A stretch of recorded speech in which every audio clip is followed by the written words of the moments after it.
নমস্কার বন্ধুরা, আজকের এই কাঁচা আমে আমি আচার বানাবো।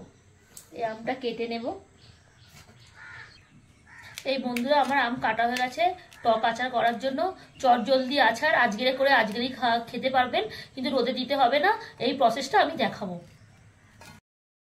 বন্ধুরা, আমের যে আমি টক আচার করব, আম কাটা হয়ে গেছে। আচারের যে মশলা লাগবে, আমার শুকনো লঙ্কা লাগবে, 5 ফোড়ন লাগবে, সাদা হলুদ সর্ষে, আর এটা হচ্ছে গোলমরিচ, জিরে মরিচ, ধনে, আর কালো জিরা, আর এটা হচ্ছে ওই লাল সর্ষেটা।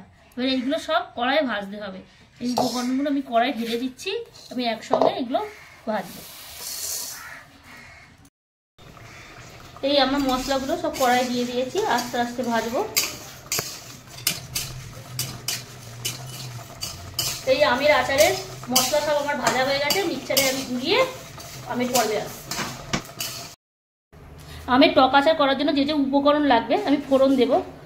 হলুদ লাগবে, নুন লাগবে, তেজপাতা, গোটা শুকনো লঙ্কা, হলুদ সর্ষে, 5 ফোড়ন, লাল সর্ষে, কালো জিরা, জিরে মরিচ, কাঁচা লঙ্কা। কড়াই তেল আমি গরম করতে দিয়েছি। এই যে ফোড়নগুলো আমি এক এক করে দিয়ে দেবো। প্রথমেই আমি 5 ফোড়ন দেবো আর জিরে মরিচ দিয়ে দেবো। সব কটাই দিয়ে দেবো উপকরণগুলো।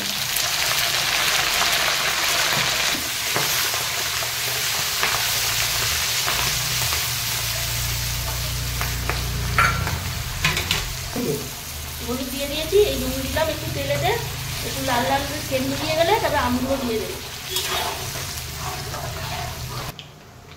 আমার এই ফোড়নগুলো সব ভাজা হয়ে গেছে, সেন্টও বেরিয়ে গেছে। এবার আমি আমগুলো আস্তে আস্তে দেবো, সব একটানে নাও দেওয়া যেতে পারে। আমার একখানি আরও আম আছে, দেবো। একটু কমে গেলে আবার আমগুলো দেবো।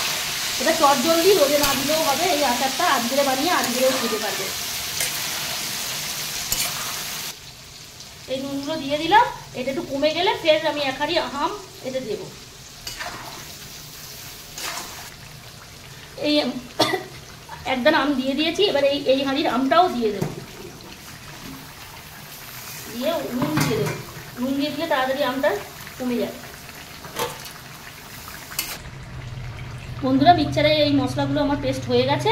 এবারে এই মশলাগুলো এই আচারেতে দিয়ে দিতে হবে। অর্ধেক আচার সিদ্ধ মতন হয়ে গেছে। এবারে এই মশলাগুলো আমি আস্তে আস্তে ঢেলে দেবো। এই আমার মশলা দেওয়া হয়ে গেছে, এগুলো এবার নাড়াবো।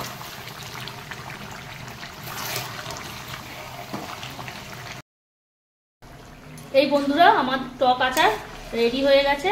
আমি এই গ্যাসে ধিমে আছে আমি 2 ঘন্টা ধরে কষিয়েছি। এতে রোদে না দিলেও চলবে, সারা বছর সংরক্ষণ করতে পারবে। চটজলদি আচার আজকেরই খাওয়া যাবে।